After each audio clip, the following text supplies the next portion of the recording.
Top left for Maturino and North America, he is Astrea.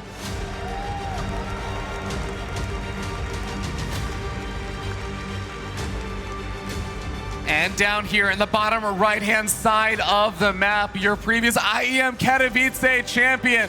Put it up for Oliveira.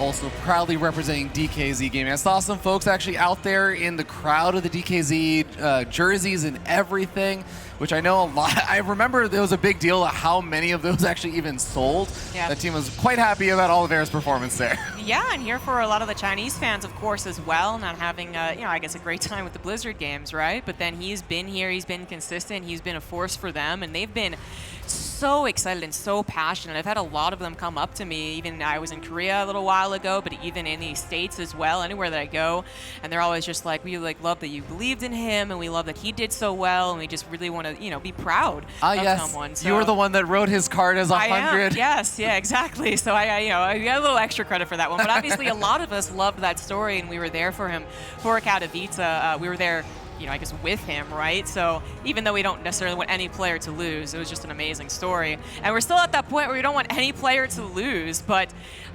unfortunately one of these guys gotta. The other thing that's great about them, they're great human beings, they both have great stories, they both have reasons to want to win this particular event, and they're also both such fun players to watch. Oliveira's always been an action-packed Terran, always one of the fastest Terrans as well, and then Astrea has always been, well, the kind of weird Protoss. Ever since his first arrival onto the scene many moons ago, he's tightened up the screws, he's tightened up the ship, and now he's also a fantastic overall player, but he's always willing to do something a little bit cheeky, and in this case, it's going to be a proxy Stargate. Yeah, speaking of someone who is also not a normal man anymore, we do have that proxy Stargate coming on forward, but it's also a Zealot that's going to be walking across the map. It's going to encounter the Reaper, gets a couple of pot shots off on it before the Reaper starts microing its way on back, and in theory, this Zealot does nothing but buy time, but actually the Reaper is just going to say, well, if you're sending the Zealot out, you clearly don't have anything back at home, or you're trying to hide something, so he's going to go around, leaves the Zealot alone, checks, and now is actually going to go back on the map, is starting to probably, I imagine, look for proxies. Yeah, it's actually really interesting that he took that face value, no Reaper wall off, and said, oh, it's already suspicious, not enjoying what I'm seeing.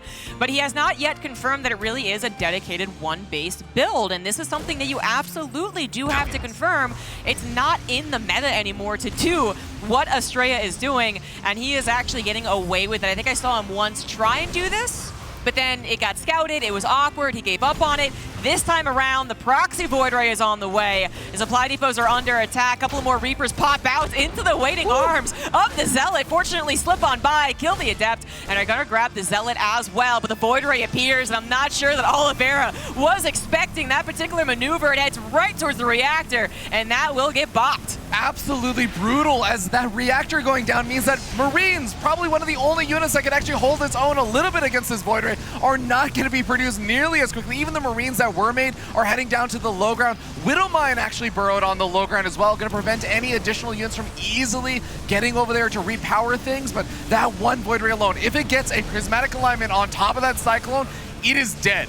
There's almost no way it's going to be able to survive. That is very true, and that is unfortunately right underneath both Void Rays at this point. They don't have to be shy about being in the main base or something that pushed them back, that they had to go back to the shield battery. Cyclone pops and immediately gets destroyed. Now what does Oliveira have to defend these Void Rays? He is taking down the shield batteries, and that's usually what is the real staying power of this build, but he didn't have anything that was concrete that hit air. So Astrea will win game number 1 with little Protoss cheese. Welcome to North America, the house of the powerful clown, and Astrea absolutely showing up in that first game with that build. Even actually, I didn't even notice this until the very end. There was a warp in of a Stalker. He still even got warp gate during all of that with the proxy Stargate and everything. So he's theoretically would have also eventually been able to push back those units on the low ground.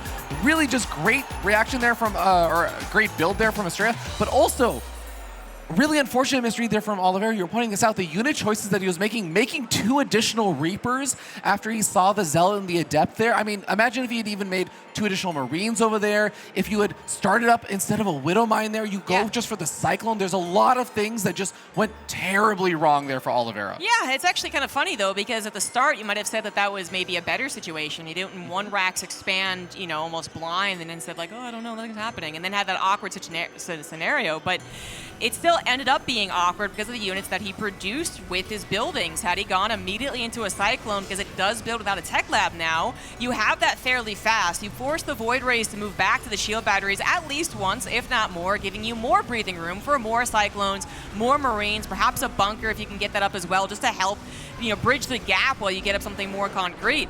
And that is what Astrea was looking for, an immediate first victory, and he grabs it and now has the lead in this best of 5. He absolutely does, and it's going to be a much more comfortable spot. I think that's also something I really appreciate and admire about Astrea, because I think that there are a lot of players, like we were talking about Neeb earlier on. Neeb was a player who, when he made his big rise through the scene, he was just really solid. It's almost in a similar-ish vein as how Cyril is quite solid overall.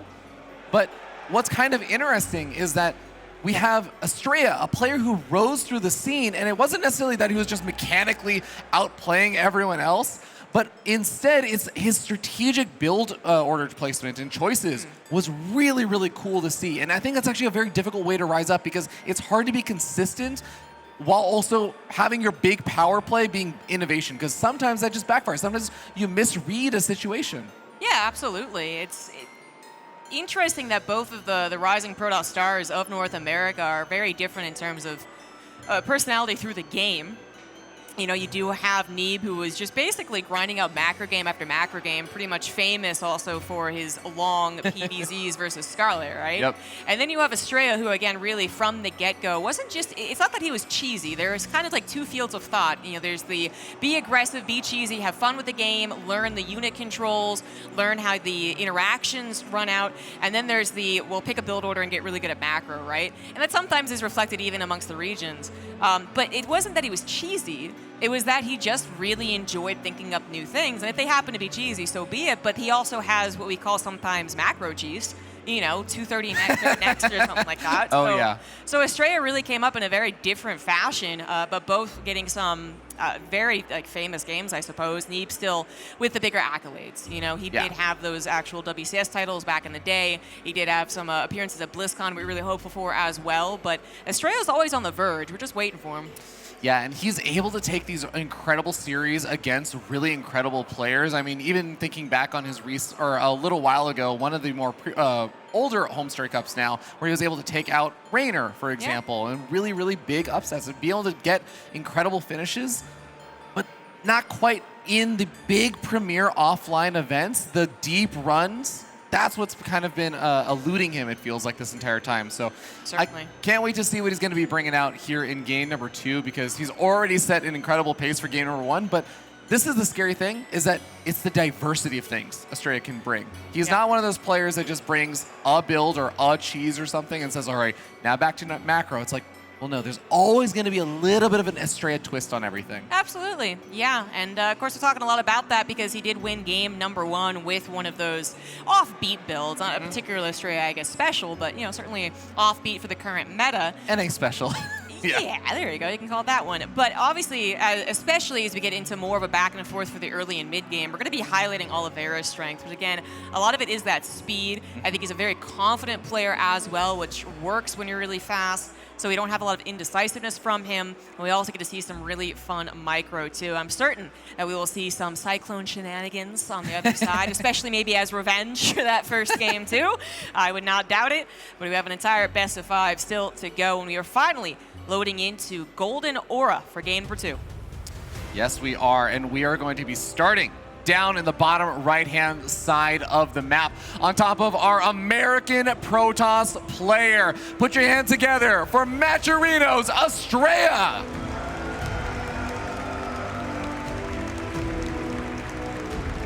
In the top left for DKZ Gaming, he is Oliveira.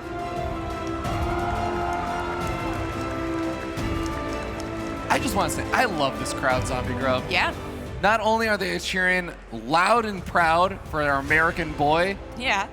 which I can't say is in blue, he's in red in this game, but also cheering for our world champion, Oliveira. I mean, love for all of the players all around. You guys have just been absolutely fantastic. Thank you guys so much. Well, going back to your point, very American thing for our events is just adopting someone, right? That's but true. If you want to expand that a little bit, you can get really, you know, you can get kind of sappy here. Can we please get some USA chants for Cyril when he plays? Yeah, guys? no, of course it's going to happen. But we can get really sappy and even just feel like it is a global thing, global esports, right? Yeah. Like we don't really, obviously we give some. Everyone's an American, Zombie Grub. That's what it is. In all of the movies, it's the global confederate. It's always America. Exactly, and that started with esports apparently. Yeah. Yeah. I'm so glad that two Americans are on to talk about this with absolutely no bias. Yeah, no bias, but you know, I'm also a Terran, I suppose. I'm repping the Terran for the casting crew this time around. That's true, actually. Yeah. It used to be very Terran dominant, actually. Well, it used to be Protoss dominant, remember? Yeah, that's true. Yeah. It's gone through some phases. Yeah, it actually has, and now we have 3 Zergs. Wow, we're in the Zerg era. It didn't even strike me. Well, I'm so glad none of those filthy Zergs are here with us right now, Zombie Grub, because we got a great PvT on our hands. Yeah. And, well, I think we already have some kind of not super out of the blue, like wild stuff just yet, but Oliver is going to be going for a in-base factory before the command center on the low ground. He's getting up the reactor, which does allow him to put on some kind of early aggression. I mean, he certainly should not be deterred from going for a factory expand just because this first game didn't go so well.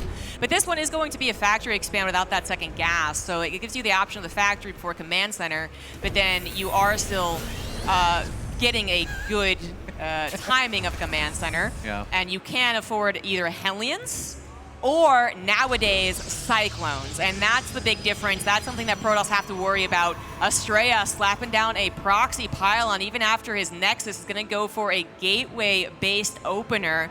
And I'm not sure that's going to work against someone who's building perhaps a decent number of Cyclones, I would say. And I think, Zombie Grub, this is actually one of the core weaknesses of Astrea's playstyle, is that he does these strategic plays. He's very good at picking out the right builds at the right time in the game against the right player. But when it backfires really hard. So we'll see if that's going to be one of these situations, as we do have another gateway coming back at home, I believe, for Astrea. So he's going to have a total of 3 in theory with Warp Gate. So he can warp in defensively, and he has 2 Stalkers at home, no shield battery. Let's see. Yeah, well, I think it can get kind of awkward depending on the placement, but then also how they're producing behind the first initial set of units. So again, either Hellions or Cyclones. But the Cyclones, these two, they're going to be dealt with. It's a quantity issue at this point. You know, the Cyclones can't be indefinitely microed and whatnot. But then it's the placement issue, and Oliveira is going to have his Cyclones potentially coming up on a reinforcement line. I'm not sure the timing is there for Astrea, and his only interference then, if he takes on the Cyclones, is that 1 tank, which is obviously big, but honestly, with the amount of Stalkers he can get, he could actually get a nice concave on that. There you go. There's the reinforcements interfering with the retreat of the Cyclones. He's going to grab 1, grab the second, and now it is just the tank. The bunker's not quite done. He's going to go after the tank. A very bold move from Astrea. He grabs it, but at a devastating cost to his Stalker count. 4 Stalkers going down so far, but picking off a couple of those SCVs, picking off both of the Cyclones, picking off the tank, and even a couple of Marines. I feel like Astrea's still got to be thrilled about this, and he still even has that proxy gateway there, so he can make the choice now. Do you want to continue committing? And I think that's going to be a hard choice to actually make because, well, you don't really have Blink with these Stalkers. They're going to have some degree of how long they're really effective. Yes, yeah, they're not long-term units without that blink. They certainly can out-micro the Marines initially, but Sim will eventually finish as well. And that's currently one of the issues for Astrea, is that he doesn't actually 100% know what his opponent's follow-up is. He doesn't realize that it is a faster barracks rather than a full-on 1-1-1, although by this point you would have expected to see like a Raven, Liberator, or something along those lines. Hallucination coming out from the Proxy Sentry Warp-In is a good way to figure that one out. So with this, he will have full intel, and seeing as it is a starport being produced, we're not going to have any funky 2-base tank all-ins. It is going to be kind of a timing based on those medevacs. Terrans are certainly pushing out prior to them and actually getting the map control and timing the medevacs out with them, but you know, it's basically when the medevacs pop, that's when Astrea has to worry about his side of the map, meaning that he's got to fit in this advanced technology move over into Colossus as fast as possible. Yeah, but I do think he has a good bit of that time because Combat Shield's still a ways away from finishing, +1 weapon still a ways away from finishing, and he did manage to get this scout out fairly early on. Even the medevacs are only just now, like you were saying, popping on out, so there's going to be a threat of pressure soon, and that's actually part of the reason why Astrea is also pulling back a lot of those units, making sure he's ready to defend against any small bits of aggression that's not hyper-committed just yet. But Astrea has the time to get up some of those power units. It's going to also be about how well he splits them up after he finally starts dealing with some of that pressure. Yeah, exactly. That lack of blink is still going to be bothersome as the first move out of the Terran happens. You do not have a hypermobile army, and you don't have a very punishing army either in case Oliveira decides not to go for something. You know, you can't get him on that. So when blink is done, if that is in fact what he first gets, and it is, that can be solved to a certain degree. But right now, it is Oliveira's time to shine. He just simply couldn't get this far in the first game. So now we're going to pivot a little bit and see what he's going to do with finally some units on the map, all of their upgrades, including that +1, and then also a little bit of that movement on the map. If you combine it with another set of medevacs, which are on the way, Astrea can't be sure how he's going to divvy up the army. Interesting movement path there from Oliveira. He does end up going underneath the Observer, but also another probe scouting out the army positioning here for Oliveira. He has medevacs to load up a handful of these units, but can't actually load up everything here. So if he does decide to just go after some of the outskirts vision here, shut things down and set up for later, I actually really, really like that move, especially since 2 more medevacs loaded up with units. This is all going to pair really well together if he keeps Astrea in the dark. Exactly. Now, Astrea is not unfamiliar with the process of Terran right now. It's a very, this is what you should be doing as a Terran player. Main attack and a drop off to the side. And that's why he's been very attentive to the spotters. So not just the Observer, which he can't just get a billion up because then you're not using your robo for other things, but the probe that scouted the first attack on the right side, then the probe and the pylon on the very far right. Now the Zealot on the left, Stalker on the right once again. If he can get even 5 seconds of advanced notice compared to 0, that is enough to move his army across these 3 bases. And of course, while he's defending, he is grabbing those really important upgrades, such as Blink and +1, and quite a fast War Prism speed. Yeah, he is really looking to do something a little bit funky here and get a bit more aggressive. And it's just so interesting to see Oliveira posturing, but not even posturing right at the front door of Astrea. He's posturing just like, a block or 2 away, basically. He's not truly in front of Astrea's house. He's just chilling at a safe little distance out. A truly polite stalker. A polite stalker, yes. Yes, thank you. The long distance binoculars and everything locked on in. But Oliveira is not also chancing losing any of his real units here. He's just poking away at the vision of Astrea so far. Yeah, and again, this is something that Astrea might be able to, hold on here. That's a decent amount of Protoss units, but without charge, it was a little sketch.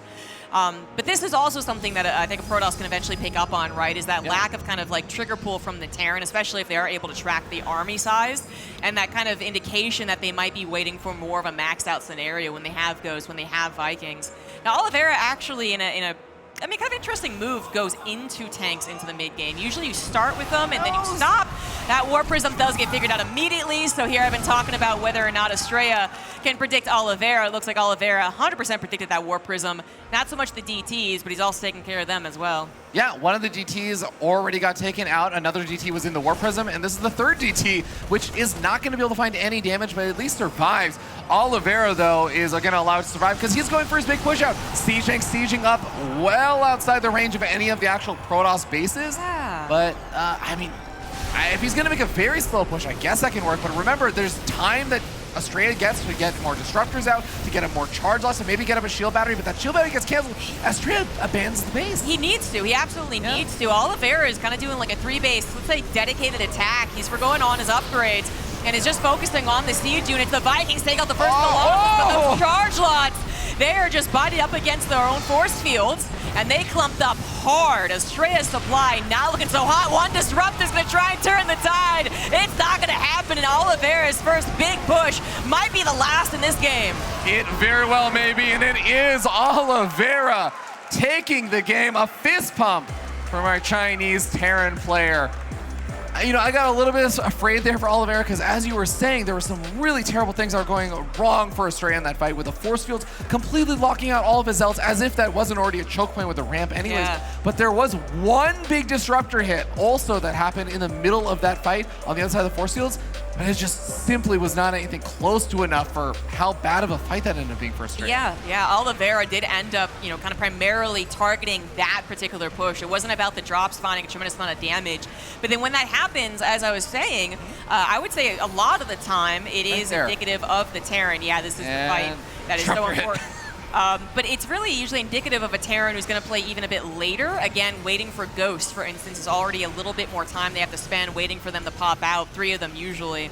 And then maybe it goes into a 4th command center as well. But Oliveira, he starts adding in tanks kind of like, consistently, but not his main focus, I suppose, as he did not do any type of early tank push. And then when he was ready to go, he did go with the tanks, with enough fight to take out the Colossus, and again, stalled out his upgrade, stalled out his 4th CC, stalled out any potential 4 Ghosts, which we know are good in the matchup. And I don't know if Astrea was quite expecting that timing.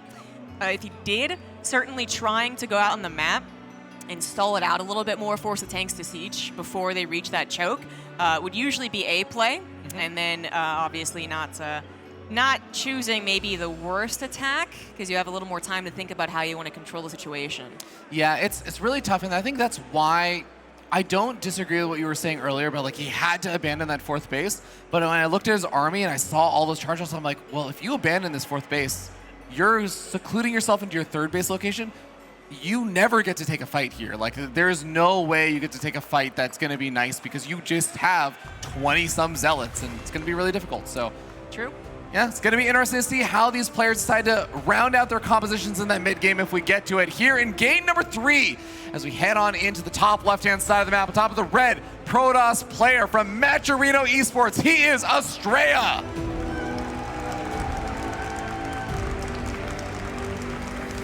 And in the bottom right, our reigning world champion for DKZ, he is Oliveira.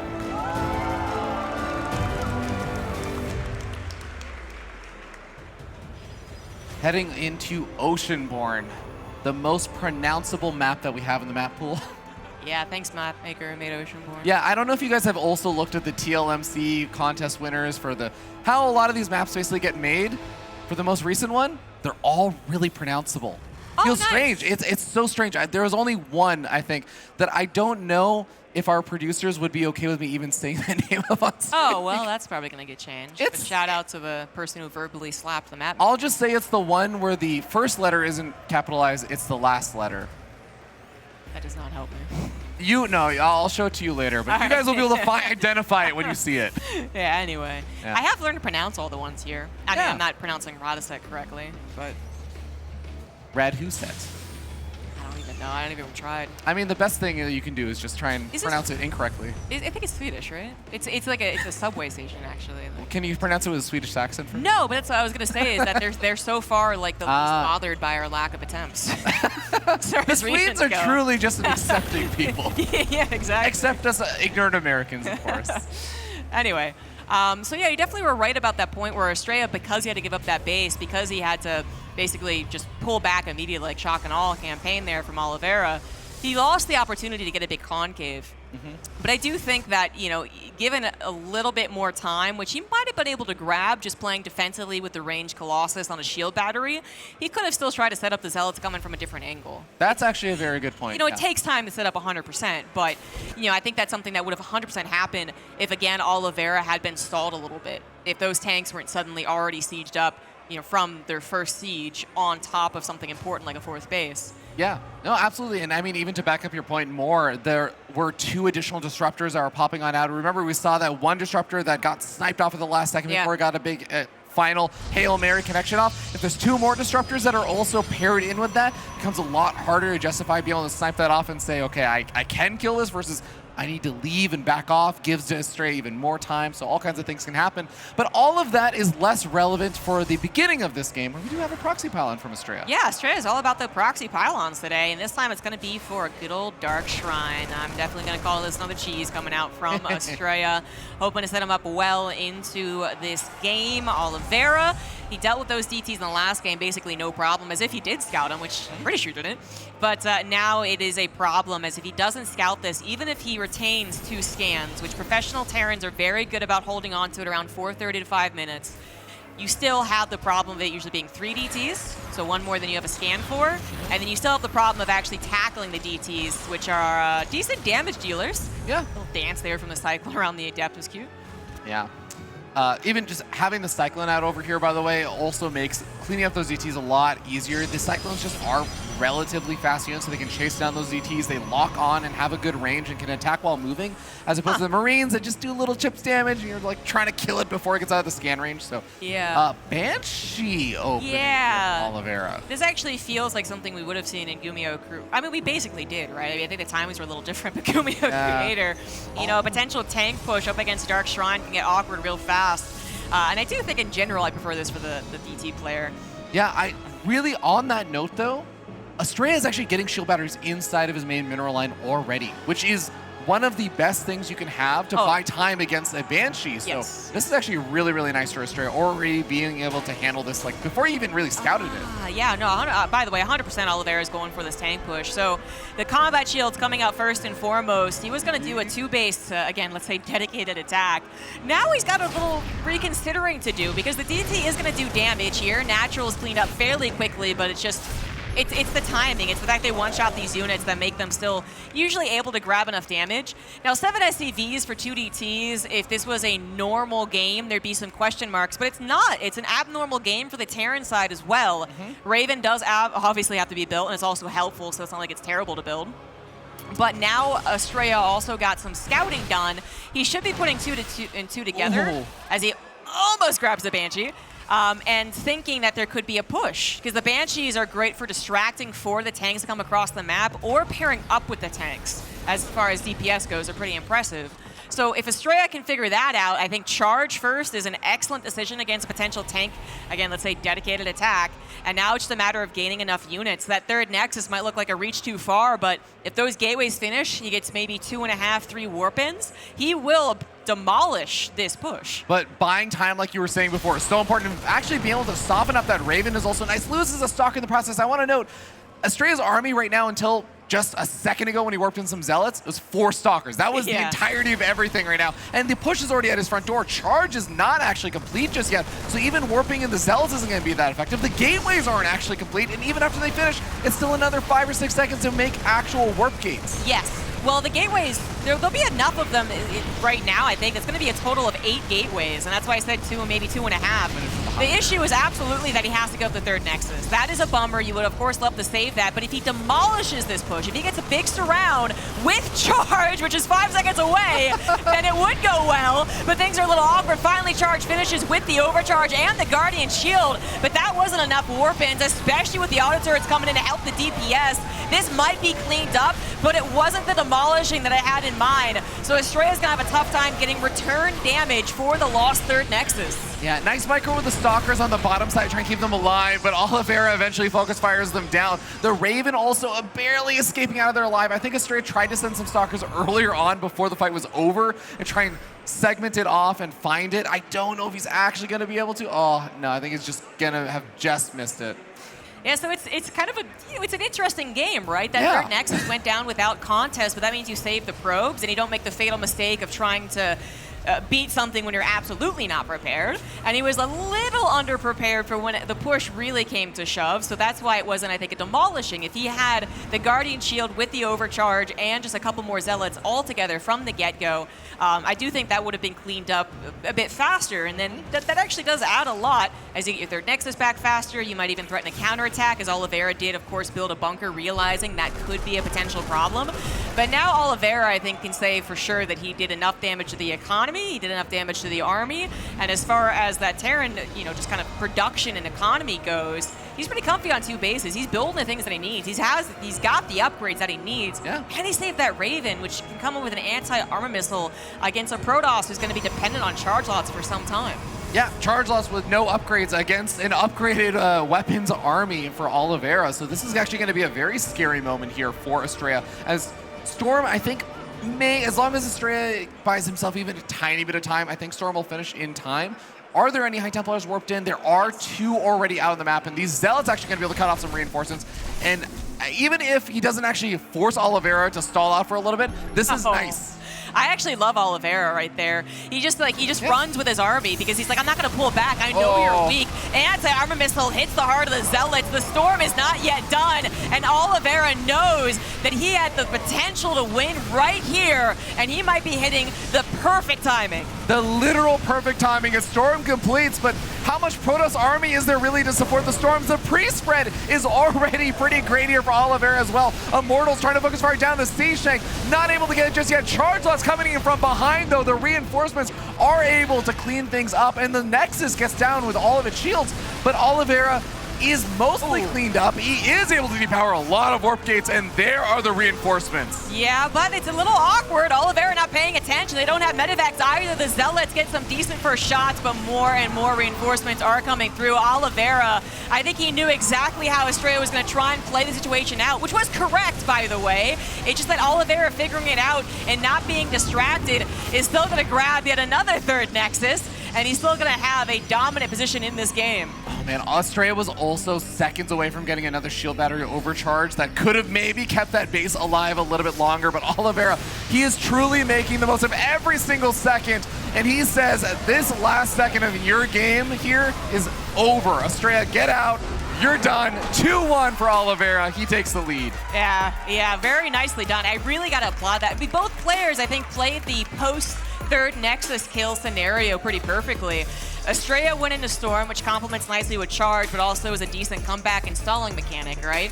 We have definitely seen some outstanding Storm games in the last couple of months in which I had my doubts if they would even work just because pros are so good against them nowadays, but they did.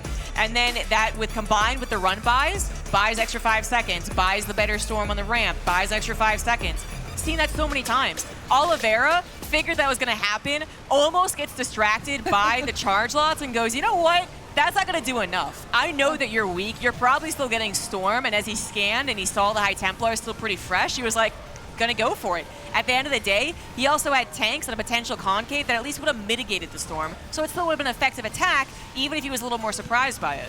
Absolutely. I mean, Oliveira just having such a good read on the situation, whether it be the build order and the kind of style that Astrea is playing, or even just the fact that Astrea is saying, no, look over here, look at me, the Zealots are here, make sure you pay attention to these are going to be really annoying for you to deal with. And Oliveira saying, no, if you want me to look there that badly, then clearly it's bad for me to look there. Yeah, it was actually a pretty baller move, because I think we've seen a lot of Terrans not acknowledge that this is the situation, you know? There's plenty of other smart Terrans who'd be like, well, I think I know what you're doing.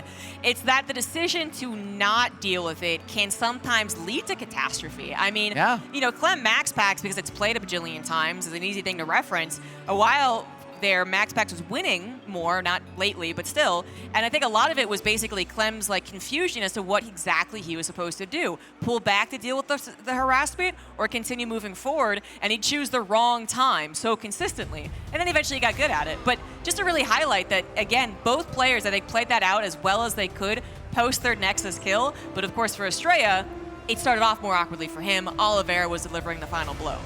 Absolutely. Well, ladies and gentlemen, we are going to be starting game number 4 here. On top of the red Protoss player, the last American player in this event. He needs your energy to stay alive in this tournament. Give it up for Metro and Esports' Astrea.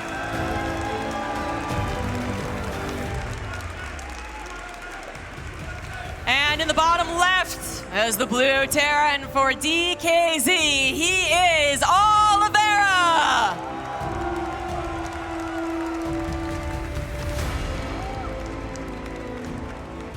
Alliances have been drawn in the crowd. Everyone's figuring out which player they're cheering for, but I think we're all just cheering and hoping that this is going to be a good game, because we've had some weird games, we've had some chaotic games, and some of them have been a little bit more one-sided, but I think it's always a little bit more fun when we get a close, cool game, and I feel like we're due for one now, Zombie, or we're due for a really just action-packed game. Action-packed is what so far we're missing a little of. Right? Yeah. They've been determined by a lot of the first pushes. Last game was maybe a little complicated because of the what-ifs of the Protoss response. What if the charge lots did a lot of damage? What if they forced the army back? What if the storms hit on the choke? But then it didn't happen, so it was, again, you know, a little just based around that third Nexus snipe. But now we need that back and forth. We need the billion zealots from Astrea so Roddy's laughing in the green room, right? We need Oliveira to micro like a freaking god and barely not kill those last High Templars on the ramp or something. We need that, and then we can feel quite satisfied regardless of who advances. Absolutely.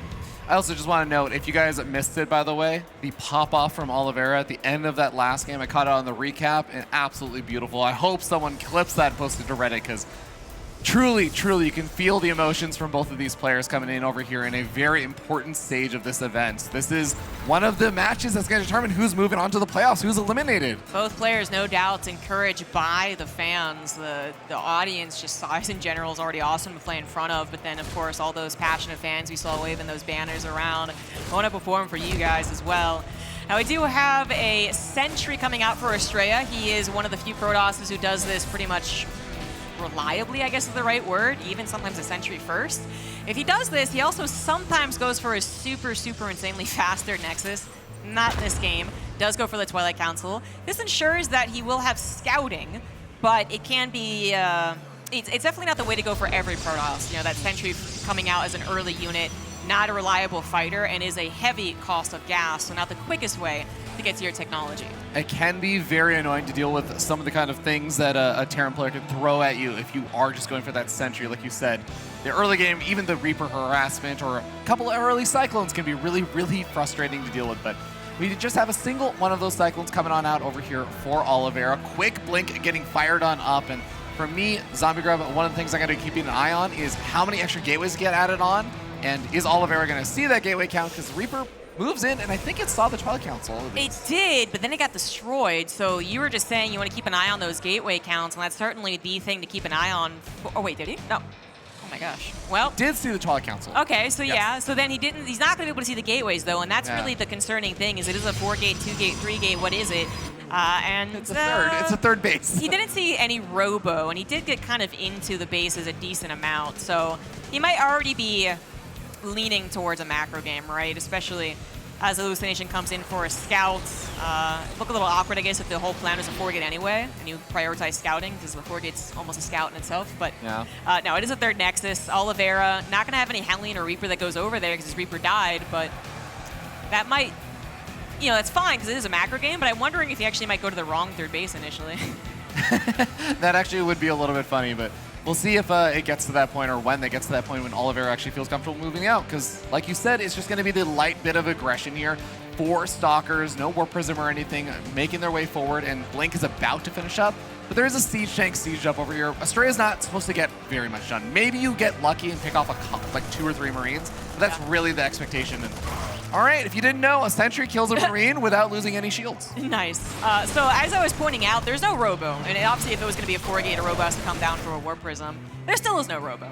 Astrea is playing Roboless and relatively gasless here. He's going to be a lot of charge lots, priority on the gateway count, and that +1 armor. Now, charge is not going to be done for this little move out, but with good stalker control, you can usually deal with something like this. It's kind of about offsetting, I feel like, the Protoss and maybe finding an opportunity if they really are being greedy. In this case, it's not really greed, it's not ready quite yet. So the Stalkers do have to be warped in.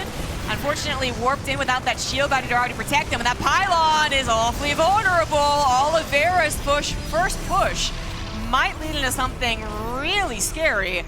Scans ahead and sees no opposition, or not a strong opposition. Charge still not done. Yeah, Siege Tank's now in range of the shield battery as well, so even if it gets repowered, it doesn't matter. It gets taken out. The Nexus now under fire as well. A bunch more Zealots get warped in, but Charge is still not done. It's still 13 seconds away, but Astrea just has to go for it. The Nexus goes down, and now Oliveira is just going to micro back. Even just trading out versus units here is fine for Oliveira. Yeah, that's actually quite disappointing yet again here for Astrea. Kind of a similar scenario to last game, just different timings on it. The Stalkers will eventually take care of this, but the lost third Nexus and the less than ideal cleanup on the actual push means there's no counterattack opportunity. And in this particular game, there's not even a chance for a Warp Prism.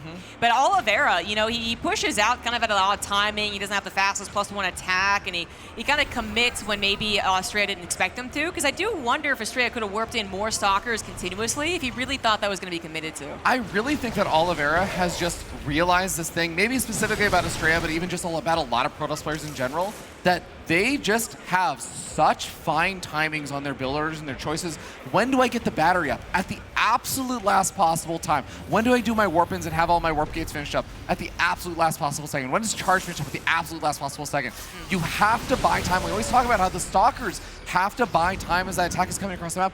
Oliveira has just unlocked this secret cheat code and said, what if I don't wait? Yeah, I mean, that's kind of been certainly the last game, not waiting for those charge harassment to do anything. But then this game, not being overly cautious. A couple extra seconds is the biggest difference. But the shield battery already done. That's the pylon backup actually realized and finished. That's the stalker warping that eventually happened, actually being able to do a little bit more than just go up against siege tanks. It's a big deal. But Oliveira is catching Astrea at all the right beats. And then he's delivering that killing blow thus far. We'll see if it happens again in this game. Astrea is trying to make the comeback happen, and he's not doing it on DTs. He's not doing it on disruptors, which are usually seen as the comeback unit. But honestly, mass charge lot can sometimes be the comeback.